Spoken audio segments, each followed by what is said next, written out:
بھائی ہوتا یہ ہے کہ جس طرح کی رسول پاک علیہ السلام نے دنیا میں جس انداز میں وقت گزارا، وہ ساری چیزیں رب کریم کو پسند تھی، تو نبی پاک نے وہ سارے کام کیے۔ غریب بڑا پریشان ہے آج کل، وہ کسی کے صوفے دیکھ کے پریشان ہو جاتا ہے، وہ کسی کی بڑی گاڑی دیکھ کر پریشان ہو جاتا ہے، کچے مکان میں رہتا ہے تو تنگ رہتا ہے، حالانکہ نبی پاک نے غریبی کو پسند کیا ہے۔ کو نہیں سمجھ آئی آپ کو میری بات؟ غریبوں کو نہیں، میں نے کہا حضور نے غریبی کو پسند کیا ہے۔ اور بھائی نبی پاک علیہ السلام نے فرمایا میں اگر چاہتا نہ تو احد پہاڑ سونے کا بن جاتا، اور جدھر جدھر میں چلتا پہاڑ میرے ساتھ ساتھ چلتا، لیکن میں نے اللہ کی بارگاہ میں عرض کیا ہے کہ یا اللہ اتنی روٹی دے جس سے گزارا ہو جائے۔ یہ مانگا ہے نبی پاک نے، حضور نے کچا مکان اللہ سے مانگ کے لیا ہے۔ نبی پاک علیہ السلام نے ٹوٹی چٹائی پسند کی ہے، یہ پسند ہے نبی پاک کی۔ حضور غریب آدمیوں میں بیٹھنا پسند کرتے تھے، یہ نبی پاک کی پسند ہے ساری چیزیں، یہ حضور کی چاہت ہے۔ مجھے بتاؤ کہ نبی پاک چاہتے تو عرب کے بڑے بڑے سردار آ کے نہ بیٹھ جاتے؟ اگر حضور دعا کریں تو عمر فاروق جیسے لوگ کلمہ پڑھ جائیں، تو حضور اشارہ کرتے تو سارے آ نہ جاتے، پر نبی پاک کے ایک جانب بلال حبشی بیٹھتے تھے، دوسری جانب سلمان فارسی بیٹھتے تھے۔ یہ حضور کی چاہتے ہیں، یہ نبی پاک کی پسند ہے۔ مسواک حضور کی پسند ہے، ان چونکہ انگریزی دور ہے، انگریز ٹوتھ پیسٹ آکھن نہ آکھن ایسا ضرور آکھنا ہے، مصیبت کھڑی ہو گئی ہے نا جی۔ پھر سانو کہ میں کوئی آکھے گا کہ نہ کل تازے پیسے آئے نے، مننے گا کہ انجے مانے گا ہی نہیں، کہ کیسے پتہ چلے گا کہ مال آ گیا۔ ٹوتھ پیسٹ کرنا حرام نہیں، لیکن میرا سوال یہ ہے کہ نبی پاک نے تو مسواک کو اتنا پسند کیا، اتنا پسند کیا، اتنا پسند کیا مسواک کو، کہ سیدہ عائشہ صدیقہ رضی اللہ تعالیٰ عنہ کہتی ہیں جب حضور کے وصال کا وقت آیا نا، آخری وقت حضور کا سر اقدس میری گود میں تھا، تو سامنے نبی پاک علیہ السلام نے ایک آدمی کو مسواک کرتے دیکھا، تو حضور نے اشارہ کیا، تو میں نے کہا حضور مسواک کرنی ہے؟ فرمایا ہاں۔ تو اماں جی فرماتی ہیں کہ میں نے ایک مسواک منگائی، تو حضور اسے چبانے لگے، تو بظاہر کمزوری تھی، دانتوں سے چبائی نہیں گئی، تو حضور نے مجھے کہا مجھے نرم کر کے دے۔ یعنی وہ اتنی عظیم چیز، اسی سمجھنے ایک لکڑی ہے نا، ہن ٹوتھ پیسٹ جو آ گیا ہے، میں جاتا ہوں جب میں سفر کرتا ہوں تو مجھے گھروں میں نا، ظاہر ہے واش روم ہے، ابھی بھی میں نے وضو کیا، نماز پڑھی، تو وہاں میں میری خواہش ہوتی ہے، میرا دل کرتا ہے کہ ٹوتھ پیسٹ تو پڑا ہے، کدی ایک مسواک بھی ہوئے نا۔ اب جو آپ نے بات سننی ہے نا، تو مجھے امید ہے سویرے آپ نے مسواکیں لے آنی ہے۔ اب جو بات سننی ہے نا، جو اب کرنے لگا ہوں، آپ نے مسواکیں لے آنی ہے۔ حضرت عبداللہ ابن مسعود رضی اللہ تعالیٰ عنہ فرماتے ہیں جس گھر میں مسواک ہو، رب کے فرشتے اس گھر کی زیارت کرنے آتے ہیں۔ تو جب آئیں گے تو رحمت بھی آئے گی کہ نہیں؟ فضل آئے گا نا اللہ کا، جس گھر میں مسواک۔ حضرت حذیفہ بن یمان کہتے ہیں کہ حضور کی یہ ادا اتنی شاندار ہے کہ ایک دن نبی پاک صلی اللہ علیہ وسلم نا میرے گھر کے قریب سے گزرے، میری نظر پڑی تو میں دوڑا، السلام علیکم، تو حضور نے فرمایا وعلیکم السلام، کہا چل میرے ساتھ۔ حضور اکیلے ہی جا، چل میرے ساتھ، تو کہتے ہیں میں نبی پاک کے ساتھ ساتھ چلنے لگا۔ ایک چھوٹی سی چھری، چاقو حضور کے دستے مبارک میں تھا۔ امام غزالی نے یہ حدیث لکھی ہے، فرماتے رسول پاک علیہ السلام ایک درخت کے پاس پہنچے تو حضور نے 2 مسواکیں اتاری اپنے ہاتھوں سے، 2 مسواکیں نبی پاک نے اتاری، ایک مسواک ٹیڑھی تھی، ایک سیدھی تھی۔ حضرت حذیفہ بن یمان کہتے ہیں کہ میری خواہش تھی کہ وہ پیاری مسواک حضور رکھیں جو سیدھی ہے، اور ٹیڑھی مجھے دے دیں، لیکن کہتے ہیں نبی پاک علیہ السلام نے ٹیڑھی خود رکھ لی اور سیدھی مجھے عطا فرمائی۔ لوگ حضرت حذیفہ بن یمان سے کہتے ہیں کوئی نبی پاک کی یاد بتاؤ، تو حضرت حذیفہ بن یمان دوڑ کے اندر جاتے، مسواک اٹھا کے لے آتے، کہتے یہ میرے نبی نے مجھے عطا فرمائی ہے۔ بھائی ان چیزوں کو چھوٹا چھوٹا نہ سمجھیں، چھوٹا چھوٹا نہ سمجھیں یار، ہم بالکل ہی چھوڑ گئے۔ برادریوں کا کلچر سارے بچا رہے ہیں، اپنے اپنے صوبوں کا کلچر سارے بچا رہے ہیں۔ یہ آپ کے سیاستدان سندھ جاتے ہیں تو اجرک پہن لیتے ہیں، جا کے سندھی ٹوپی پہن لیتے ہیں، ویسے بھی اللہ ماشاءاللہ زیادہ تر اداکار ہی ہیں، تو وہاں جاتے، وہ یہاں آتے ہیں تو آ کے پگڑی باندھ لیتے ہیں، اس لیے کہ پنجابیوں کے کلچر پہ عمل کریں گے۔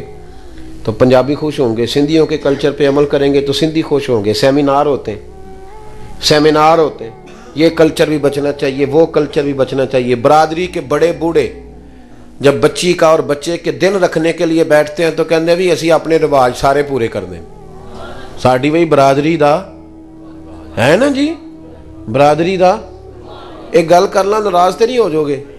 نہیں تساں ہو جانے، تسی بولے ہی نہیں، مینوں شک ہے کرنا۔ آپ پتہ دن کس طرح طے ہوتے ہیں؟ دن طے ہوتے ہیں پہلے میرج ہال سے پتہ کیا جاتا ہے کہ ٹائم ہے تھوڑے کول، وہ جڑا ٹائم دس دینے وہ ٹائم رکھ لیدا ہے، انجی ہے نا جی۔ تو جڑے بعد چ 15 بندے دن لین آتے ہیں وہ پھر کیوں آتے ہیں؟ تاریخ تو طے ہو گئی، وہ بھلا کی لین آتے جی؟ وہ سوٹ لین آتے جی، نہ ہو گیا نا ناراض تسی؟ انجی گل ہے، وہ کی لین آتے ہیں تو پھر شکوا بھی کر دیں جا کے ویکو سانو سوٹ پان والا نہیں دیتا، میں کہ کدی لبھا نہیں نا تینوں۔ یہ ظلم ہے، یہ زیادتی ہے، یہ ظلم ہے۔ یہ کہاں سے رسم آ گئی؟ بچی والے کو تنگ کرنا ہے، اس کے اوپر بوجھ ڈالنا ہے، 50 بندے آگے دن لینے، پہلے تو دیگ پوری یہاں لگ گئی، اور پھر سوٹ دو ان کو۔ سارے بڑے بوڑھے برادری کے بیٹھتے ہیں جب شادی طے ہوتی ہے، ماما ناراض ہے چلو منان چلیے، پھپھی ناراض ہے چلو، ہوتا ہے کہ نہیں؟ چلو جی وہ خالہ ناراض ہے منا لو۔ کبھی کسی نے نہیں کہا کہ بینڈ باجا نہ بجانا اللہ ناراض ہو جائے گا؟ کسی بڑے بوڑھے کو کہنا چاہیے نا، یہ بھی بول دے نہیں تسی، کہنا چاہیے کہ نہیں؟ مہندی نہ کرے اجے بھائی اللہ ناراض ہوے دا، کہنا چاہیے نا بوڑھوں کو بھائی مرضی دا بیاہ نہ کریے تے دادا رس جاندا ہے نا، تے دادا واجیاں دے کیوں نہیں رسدا؟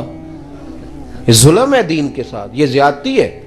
اگر اس بچے سے اللہ پوچھے گا تو دادے سے بھی قیامت کے دن پوچھے گا کہ سارے جرم تیرے سامنے ہوتے رہے، لڑکیوں کے ہاتھوں میں پھولوں کی پلیٹیں دے کے برات پہ کھڑا کر دیتے ہو، لڑکے کے ساتھ بوڑھے بوڑھے لوگ ہوتے ہیں، پہلے تباہی کرتے ہو پھر کہتے ہو یہ تماشا کیسے لگ گیا۔ اور سنو میرے بھائی، نبی کریم صلی اللہ تعالی علیہ وآلہ وسلم نے جو دین دیا بڑا شاندار ہے، بڑا میٹھا ہے، اس میں کوئی تکلف نہیں، اس میں کوئی تکلیف نہیں، کسی کو کوئی پریشانی نہیں۔ حضرت ربیعہ بن کعب کہتے ہیں ہم نے بھی شادیاں ہوتی دیکھی ہیں، قرضہ چڑھ جاندہ ہے ساری عمر لیندہ ہی نہیں ویاہ کریے تے، ہاں بعد حساب کریدا تے منڈے نو آکھیدا تیرے ویاہ تے لیا سی لیا تو ہی دینا ہی، وہ بیچارہ 15 دن نہیں ویاہ ہوندے تے پیسے لینے والے آ جاندے کہندے پہلے ساڈے رکھنا، تو کیا مصیبت بنی ہوئی ہے۔ سنیں حضرت ربیعہ بن کعب کہتے ہیں نبی پاک نے ہمیں آسان کر کے دین دیا، سوکھا کام آسان کر کے۔ فرماتے میری ڈیوٹی تھی رسول اللہ کو وضو کرانے کی، اور یہ بھی میں نے حضرت بلال حبشی سے مانگ کے لی، اور میں نے کہا یار تھوڑی ڈیوٹی مجھے بھی دے دے۔ حضرت ربیعہ بن کعب رضی اللہ تعالیٰ عنہ کہتے ہیں انہوں نے کہا چل تہجد کا وضو تو کرا دیا کر۔ فرماتے میں رات کو نبی پاک کو وضو کراتا، کتنے دن گزر گئے وضو کراتے، تو ایک دن نبی پاک صلی اللہ علیہ وسلم نے پوچھا ربیعہ تو شادی کیوں نہیں کرتا؟ کہتے میں نے کہا یا رسول اللہ میں نہیں چاہتا کہ کوئی کام ایسا کروں جس سے آپ کی خدمت رہ جائے، اور ویسے بھی حضور نہ رنگ روپ ہے، نہ کوئی بڑا قبیلہ ہے، نہ کوئی کاروبار ہے، کون مجھے رشتہ دے گا؟ کہتے ہیں حضور خاموش ہو گئے۔ دوسرے دن پھر وضو کرایا تو نبی پاک علیہ السلام نے فرمایا ربیعہ شادی کیوں نہیں کرتے؟ میں نے کہا حضور ایک تو میں خدمت سے نہیں رکنا چاہتا، دوسرا نہ کاروبار، نہ کوئی بات، نہ کوئی پیسہ، نہ رنگ روپ، کون رشتہ دے گا؟ کہتے ہیں حضور پھر خاموش ہو گئے۔ جب میں باہر نکلا نا دوسرے دن تو میرے دل میں خیال آیا کہ تو کتنا بیوقوف ہے، حضور کو دلیلیں دیتا ہے۔ جب نبی پاک کہتے ہیں شادی کیوں نہیں کرتا تو تجھے کہنا چاہیے حضور جیسے دل کرتا ہے کر دے، تو کہے حضور جیسے دل کرتا ہے، آپ حکم کریں میں تیار ہوں۔ فرماتے ہیں تیسرے دن میں ارادہ کر کے آیا کہ جیسے حضور نے کہنا میں نے ویسے ہی کر لینا ہے۔ کہتے ہیں سارا ہی وضو ہو گیا پر نبی پاک نے پوچھا ہی کوئی نہیں، میں پکا پروگرام بنا کے آیا ہوں پر وضو سارا ہی ہو گیا۔ حضور نے پوچھا، کہتے ہیں وضو مکمل ہو گیا، میں کھڑا ہوں ہلکا پھلکا قدم اٹھاتا ہوں جانے کے لیے، پر دل ہے کہ سوال ہو ہی جائے لیکن کوئی نہیں ہوتا۔ فرماتے ہیں جب میں باہر نکلنے لگا نا دروازے کے قریب پہنچا اللہ کے حبیب نے آواز دی۔ کہتے ہیں میں نے واپس پلٹ کے دیکھا تو حضور فرمانے لگے ربیعہ شادی کیوں نہیں کرتے؟ تو کہتے ہیں میں مسکرایا بھی اور رویا بھی، لبوں پہ مسکراہٹ آنکھوں میں آنسو. میں نے کہا یا رسول اللہ جیسے دل کرتا ہے کر دیں. تو نبی پاک نے فرمایا جا فلانے سردار کے پاس جا، فلانے قبیلے کے فلاں سردار کے پاس، اور اسے کہہ کہ نبی پاک کہتے ہیں اپنی بیٹی کی شادی میرے ساتھ کر دو. ادھر دیکھو میری طرف. آپ فرماتے میں گیا. یاد رکھو جب بھی جاؤ نا بچے کا رشتہ دیکھنے تو نبی پاک کا حکم ہے کہ دولت اور حسن نہ دیکھنا. حضور نے فرمایا حسن ڈھل جاتا ہے، دولت غرور میں مبتلا کر دیتی ہے. حضور کیا دیکھیں؟ فرمایا تم دین دیکھ کے شادی کرنا. اگر بچہ اللہ سے ڈرنے والا ہوگا تو بیٹی کو تکلیف کبھی نہیں دے گا. اگر بیٹی اللہ سے ڈرنے والی ہوگی تو گھر میں کبھی فساد برپا نہیں کرے گی. لیکن ہم چونکہ لکڑیوں سے شادی کرتے ہیں، اب شادیاں کم اور سیاستیں زیادہ ہیں. سیاست ہوتی ہے، او بچی لے یہ نالے 4 پیسے آون گے، نالے وہ ساڑی باں بنن گے. سیاست ہے. اب تو یہاں شادی پہ بھی سیاست کرے گا. اپنے بھائی کی بیٹی بیٹھی رہتی ہے، لیکن چونکہ بھائی غریب ہے نا، بہن کی بیٹی بیٹھی ہے، بہن غریب ہے نا بیچاری، تو جا کے دور سے رشتہ لے آتے، دور سے. اور بہن کہہ رہی ہوتی ہے آکھو کوئی پرا نو کہ میرے کو بھی پوچھے آکھو. تو پائی کہتا تو بچی بیاہ میں کوئی 2-4 لاکھ دا تعاون کر دیں گا پر میری مجبوری ہے. تو تعاون بھی کول ہی رکھ. جب اللہ کسی کو بیٹی دیتا ہے نا تو پھر اللہ اسے توفیق بھی دے ہی دیتا ہے. پھر تیری ضرورت نہیں ہے، اگر تیری توجہ ہی نہیں تو پھر تو رکھ اپنے پاس پیسے. میرے بھائی نبی پاک علیہ السلام نے فرمایا اسے قبیلے کے سردار سے کہو اپنی بیٹی کی شادی کر دے. حضرت ربیعہ بن کعب کہتے ہیں میں گیا، ان سے جا کے پیغام دیا. نہ قبیلہ، نہ مال، نہ دولت، نہ حسن، ایک چیز پکی ہے. فرماتے میں رسول اللہ کا غلام تھا تو ہر وہ کام کرتا تھا جس کا میرے نبی حکم دیتے تھے. سنت شریعت پر عمل پورا، دینداری پوری. حضور نے دینداری کی بنیاد پر رشتہ بھیجا، دینداری کی بنیاد پر. حضرت ربیعہ بن کعب رضی اللہ تعالیٰ عنہ فرماتے ہیں کہ جب میں ان کے گھر گیا، میں نے کہا حضور نے کہا رشتہ دے دو، تو ماں اور باپ بچی کا ایک دوسرے کی طرف دیکھنے لگے. انکار نہیں کیا. باپ کہنے لگا حضور سے جا کے عرض کرنا میں شام کو آؤں گا. یعنی سوچنے کا تھوڑا سا دیکھیں نا، بیٹی والے تھوڑے سوچتے ہیں نا. کہ شام کو میں آؤں گا. کہتے میں باہر نکلنے لگا تو وہ بیٹی پردے کے پیچھے سے بیٹی بولی، کہنے لگی غلام ٹھہر جا. کہتے میں روک گیا تو اپنے ماں باپ سے کہنے لگی ابا جی آپ کو میری فکر ہے نا، اماں آپ کو میری فکر ہے نا، آپ میری فکر نہ کریں، مجھے میرے نبی کے حوالے کر دیں، مجھے میرے رسول کے حوالے کر دیں.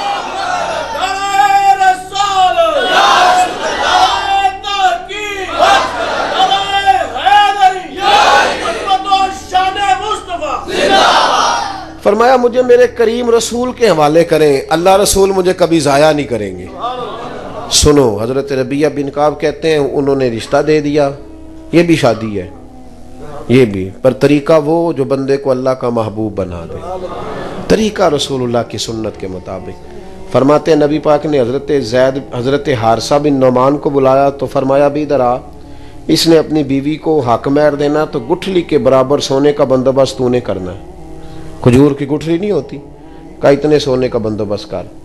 حق مہر کنا دینا چاہیے؟ شرعی یہی بول دیو نا. کنا جی؟ اور 32 روپیے کھورے کتوں نکل آیا ہے؟ آسان سے کسی کتاب ہی چوں نہیں پڑھیا. میں نے ایک پوچھتا ہے کہ میں کہا جی کنا حق مہر رکھنا ہے. اب تو میں شادیوں پہ نہیں جاتا کیونکہ بینڈ باجا بڑا بجتا ہے تو میں پرہیز کرتا ہوں. میں کہ کنا حق مہر رکھنا ہے؟ کہتا شرعی رکھ لو. میں کہا 1.25 کروڑ بھی شرعی ہے، رکھ لئیے. 1.25 کروڑ بھی شرعی ہے. حق مہر جتنا لڑکا دے سکے، جی جتنا لڑکا، سب سے زیادہ حق مہر دینے کی کوشش کرنی چاہیے. لیکن وہ باجے والے لے جاندے نے 50,000 تے حق مہر دی واری کرنے نے ویکھو جی اسی منڈا نہیں بیچن آئے، جی تساں لاکھ آکھیا تے اسی واپس ہی جانا. جی کیا تماشا ہے. ایک صحابی نے اپنی بیوی کو حق مہر میں پورا باغ دیا تھا. یہ برکت والے پیسے ہوتے ہیں. کدھر لے جائے گی وہ؟ خدا کا خوف کرے. حق مہر 32 روپیے رکھ لو. ایک کیڑی حدیث چاہیا جی، کیڑے امام دا فتوی ہے؟ حق مہر جتنا لڑکا دے سکے. سمجھ آئیے؟ یاد رکھیں یہاں بیٹھے ہیں علماء ماشاءاللہ سے ہمارے، میں کہتا رہتا ہوں، میں کہتا ہوں 5000 تو گھاٹا حق میں رکھے دا نکاح ہی نہیں پڑھانا، بالکل نہیں، اس لیے کہ یہ سب سے قیمتی. سنو، حضرت مولا علی شیر خدا کے پاس ایک شخص نے آ کے کہا کہ میرا بخار پرانا ہو گیا ہے، جاتا ہی نہیں، بخار کی ٹائیفائڈ تھی جانے جاندہ ہی نہیں، اڈیاں جا وڑتا ہے. کہا جناب جاتا ہی نہیں تو کیا کروں؟ تو حضرت علی کا بھی نسخہ سنو، شیروں کی باتیں بھی شیروں جیسی. مولا علی شیر خدا فرمانے لگے اگر کسی بی بی کے پاس حق مہر کے پیسے پڑے ہو نا، وہ پیسے اس سے لے کے نا اس کا شہد خرید کے پی، اللہ تعالیٰ اس کی برکت سے تیری ساری بیماریاں دور کر دے گا، کیونکہ وہ برکت والے پیسے ہوتے ہیں. کون سے؟ جی برکت والے، سلامی والے نہیں، برکت والے ہوں گے. وہ حق مہر والے برکت والے. سلامیاں دے تو حساب رکھے ہے نا، 1000 دینا ہے تو لینا کنا ہے، یہ سود جے. ہاں کسی نے 1000 دے کے 2 لینا جائز ہے؟ تحفہ دے کے جایا کریں، کبھی واپسی کی نیت نہ رکھیں، بالکل نہیں. شادی پہ جب جائیں تحفہ دیں، نیوندرا نہیں دینا.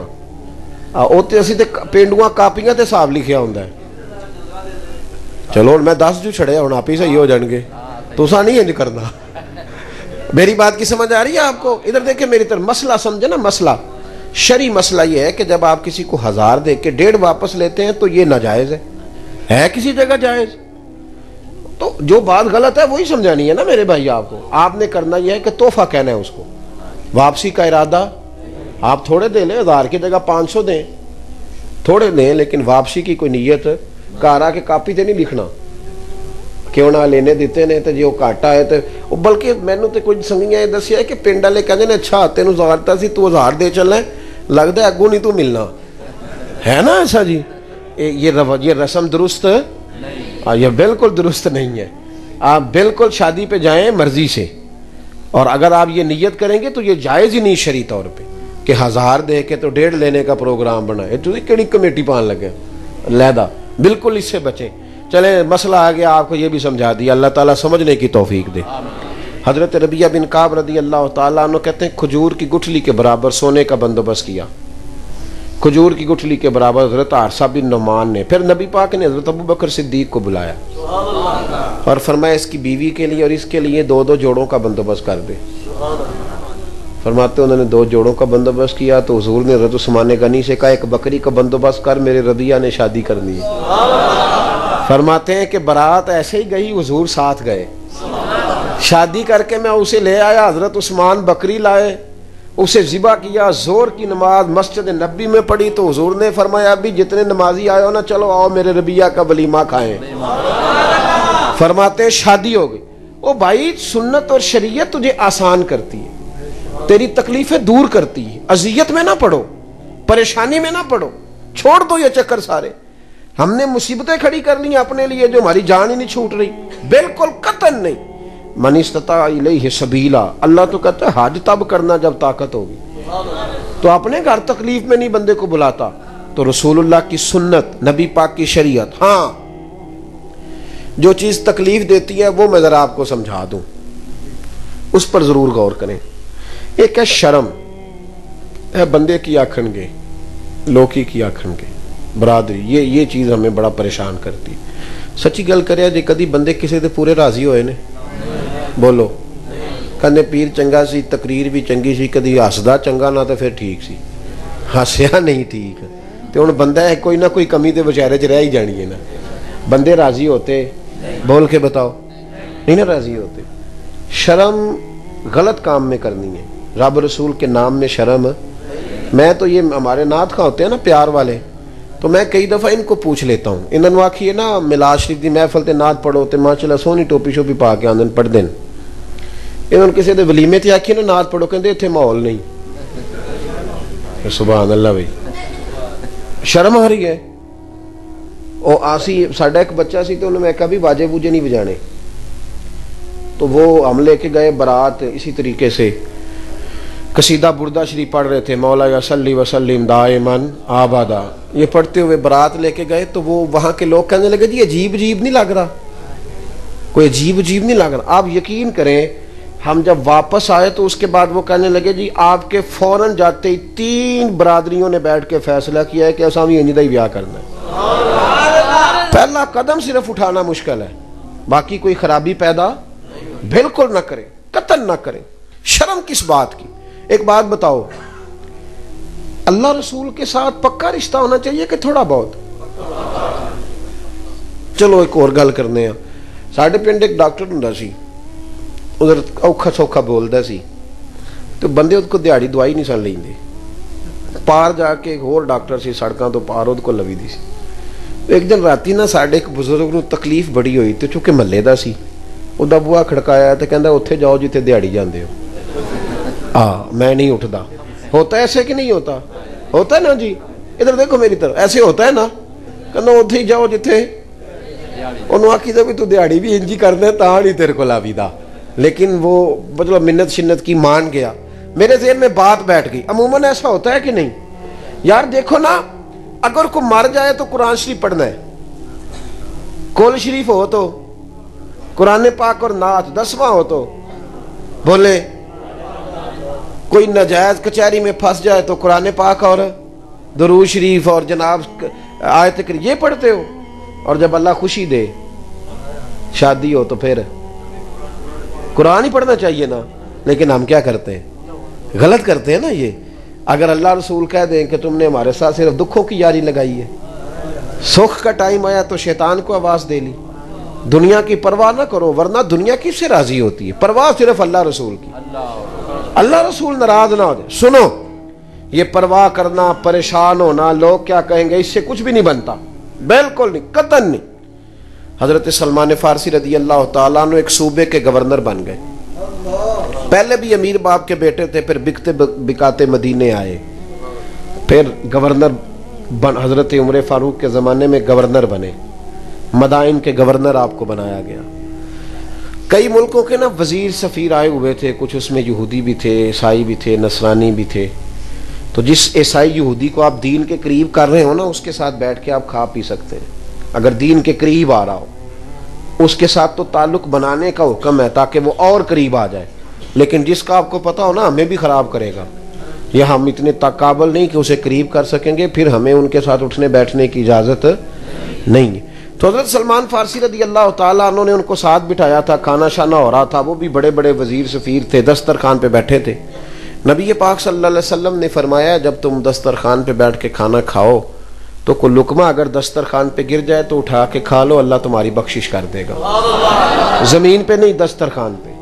دسترخوان پہ گر جائے تو اٹھا کے کھا لینا، اللہ تمہاری بخشش کر دے گا. حضرت سلمان فارسی روٹی کھا رہے تھے تو ایک لقمہ گر گیا گورنر صاحب سے. آپ نے پہلے وہ لقمہ اٹھا کے منہ میں رکھا، پھر انگلی کے ساتھ دسترخوان کو صاف کیا. ہمارے بچے بھی مشورہ دیں نا، ابا جی دور بدل گیا ہے. تو وہ ایک قریب آدمی بیٹھا تھا، اس نے حضرت سلمان فارسی کے کان میں کہا کہ حضور آپ یہ کیا کر رہے ہیں، زمانہ بدل گیا ہے، لوگ کیا کہیں گے کہ مسلمانوں کو روٹی نہیں ملتی. تھوڑا ٹھہر جائیں، یہ لوگ چلے جائیں گے پھر آپ سنت ادا کر لیں کہ آپ کیا کر رہے ہیں، ان کو پتہ نہیں. اس نے کان میں کہا تھا نا تو چاہیے تھا حضرت سلمان فارسی بھی کان میں جواب دیتے، پر آپ جذبات میں آ گئے. فرمانے لگے کیا کہا تم نے، یہ بندے دیکھو. فرمایا ان 4-5 دنیا داروں کے لیے میں اپنے نبی کا طریقہ چھوڑ دوں، اپنے رسول کا طریقہ چھوڑ دوں. اور پھر اتنے جذبات میں آئے کہ رو پڑے، سر سے پگڑی اتار لی اور جذبات میں آ کے اپنے بال پکڑ لیے اور کہنے لگے ادھر دیکھو، میں تو مدینے کے باغوں سے کھجوریں اتار کے بیچتا تھا، یہ جو میرے سر پر عزت کے بال ہیں یہ محمد عربی کے اگائے ہوئے ہیں، یہ رسول اللہ صلی اللہ علیہ وسلم نے مجھے عزت دی ہے، اور آج میں حضور کا طریقہ چھوڑ دوں. ہمارے پاس جو کچھ ہے رب رسول کا فضل ہے. تو ہم اللہ رسول کی طرف دیکھیں گے یا بندوں کی طرف دیکھیں گے؟ طریقہ وہ آپ کو بچائے گا جو نبی پاک کا طریقہ ہے. حضور کی طرح اٹھنا، نبی پاک کی طرح بیٹھنا، رسول اللہ صلی اللہ علیہ وسلم کی طرح چہرہ بنانا. یارو یہ دیکھو یہ داڑھی ہے حضور کی سنت، ترمذی میں حدیث ہے. ہم داڑھی اول تو رکھتے نہیں، رکھیں بھی تو اپنی مرضی کی، کوئی اتنی سی کوئی اتنی سی. داڑھی تو ایک مٹھی ہے، حضور کا طریقہ ایک مٹھی. تو نبی پاک صلی اللہ علیہ وسلم نے فرمایا جو سفید داڑھی والا مومن قبر میں جاتا ہے نا، یہ ترمذی کی داڑھی اور سفید جب قبر میں جاتا ہے تو رب کریم فرشتوں سے فرماتا ہے اسے عذاب نہ دینا، مجھے حیا آتی ہے، میرے نبی کی سنت اور وہ بھی سفید بال۔ کتنا اعزاز ہے، پہلے کبھی کسی کے بال سفید نہیں ہوئے تھے، سب سے پہلے حضرت ابراہیم کے بال سفید ہوئے، حضرت ابراہیم خلیل اللہ علیہ السلام، پہلا سفید بال آیا تو حضرت ابراہیم نے پکڑ لیا، اللہ یہ کیا ہے؟ تو رب کریم نے فرمایا ابراہیم یہ تیری عزت ہے، یہ میں نے تجھے عزت دی ہے، یہ وقار دیا۔ تو بھائی دین اسی طرح سے عورتوں کا مسئلہ ہے، پردہ نہیں کرتی۔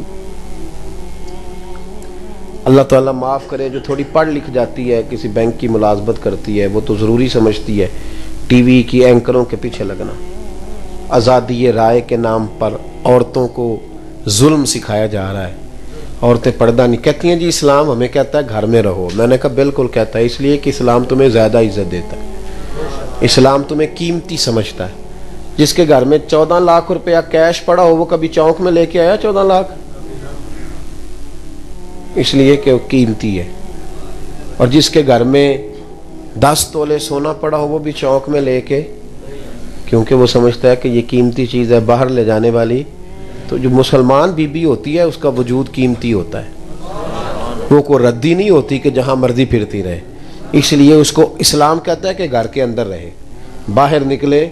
اور ویسے بھی ہر بی بی تو پردہ کرتی بھی نہیں، ہر کتاب کو گلاب چڑھتا ہے، صرف قرآن پاک کو چڑھتا ہے، ہر عمارت کو گلاب چڑھتا ہے، صرف بیت اللہ کو چڑھتا ہے۔ ہر بی بی نہیں پردہ کرتی، صرف رسول اللہ کا کلمہ پڑھنے والی کرتی، صرف حضرت خدیجہ اور سیدہ عائشہ اور سیدہ فاطمہ کا نام لینے والی عورتیں پردہ کریں۔ اپنے گھروں میں تھوڑی تھوڑی پابندیاں لگائیں، رزق حلال کا رواج ڈالیں، جو رب نے دیا ہے اس پر قناعت کرنے کی طبیعت بنائیں۔ دنیا میں سب سے سکھی بندہ وہ ہے کہ جس کو اللہ نے جتنا دیا ہے وہ اس پہ راضی ہو گیا، وہ سب سے سکھی ہے، اس کا اپنے رب سے رشتہ مضبوط ہے۔ دعا کرتا ہوں اللہ کی بارگاہ میں جو کچھ میں نے کہا اللہ اسے قبول فرمائے، اور جہاں دوران گفتگو ہم بھول گئے اللہ ہم سے درگزر فرمائے، ہم سب کا یہاں آنا اللہ قبول فرمائے۔ آخر دعوانا ان الحمدللہ رب العالمین۔ ماں کا بیٹا اگر پردیس میں ہو نا بھائی، دور ہو، ایک تو ہے کہ ویسے ہم شکل بچہ ملے تو محبت کرتی ہے، اگر بیٹا پردیس میں ہو تو پھر تو بڑا ہی پیار کرتی، اس کی شکل ملتی ہے، اس کی شکل۔ میرے بھائی اللہ تبارک و تعالیٰ نہ اس شخص سے بڑا ہی پیار کرتا ہے جو اللہ کے نیک بندوں کی صرف نقل ہی اتار لیتا ہے، خالی نقل ہی۔ ہمارے کان میں نہ شیطان یہ بات کہہ گیا ہے کہ نہیں جی ظاہری حلیے سے کیا ہوتا ہے، پہلے باطن ٹھیک کرنا ہے پھر نماز شروع کرنی، اندر ہی نہ ٹھیک ہو جاتے داڑھی رکھ کے کی کرنی۔ سبحان اللہ۔ اور خدا کے بندے ظاہر ٹھیک کرنا تیری ڈیوٹی ہے اور باطن پہ فضل کرنا یہ رب کریم کا کام ہے، تو اپنا کام کرنا۔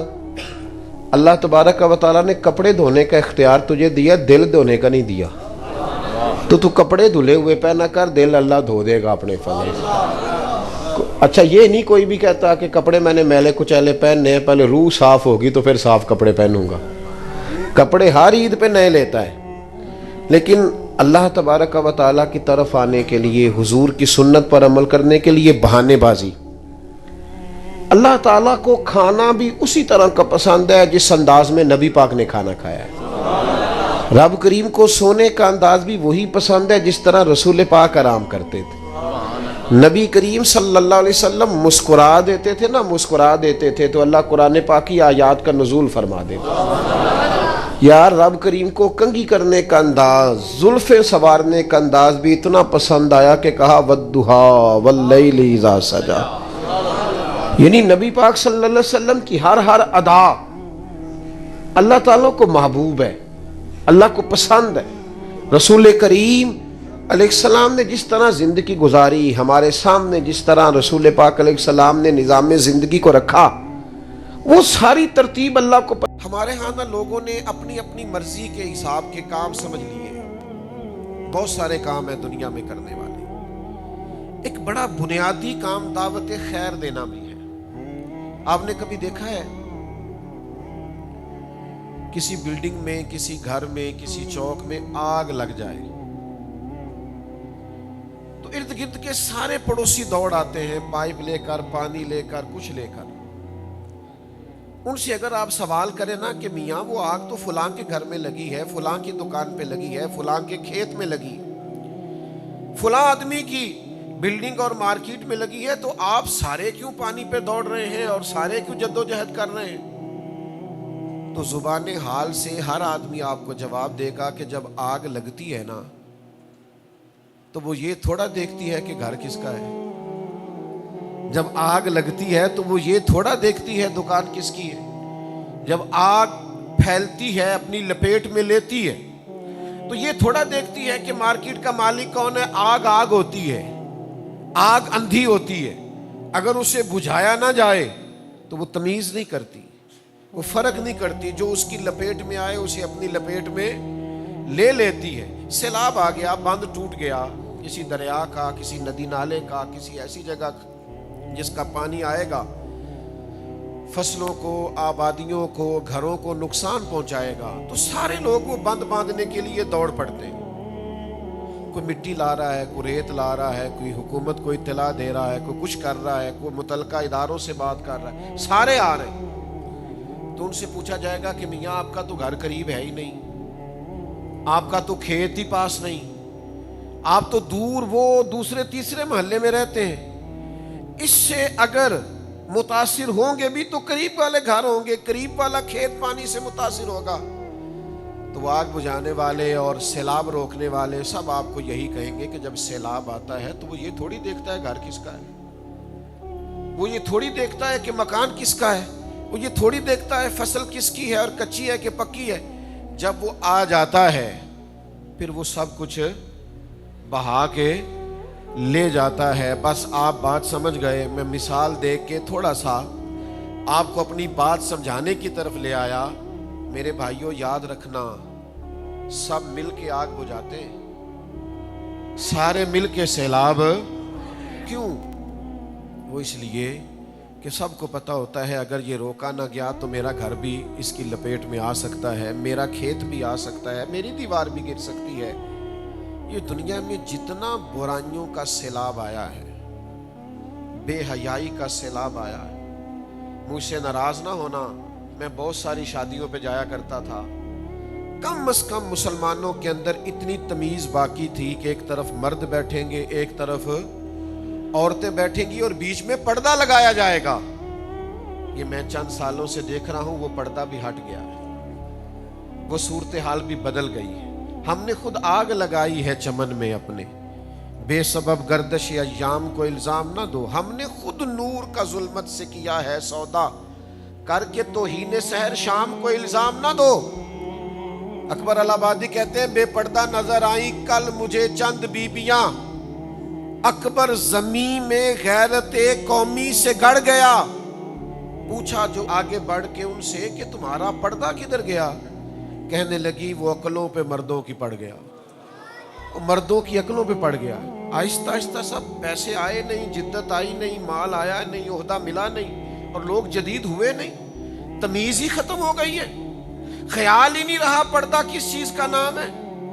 وہ کسی فقیر نے کہا تھا میرا تو پوتا بازار سے ایک ٹافی لینے گیا تھا، چاکلیٹ لے کے آیا تھا، تو وہ چاکلیٹ جب تک با پردہ تھی مکھیوں سے بچی ہوئی تھی، اور جیسے ہی اس نے اس کے اوپر سے ریپر اتارا ہے تو مکھیوں نے حملہ کیا ہے، گندگی آ گئی۔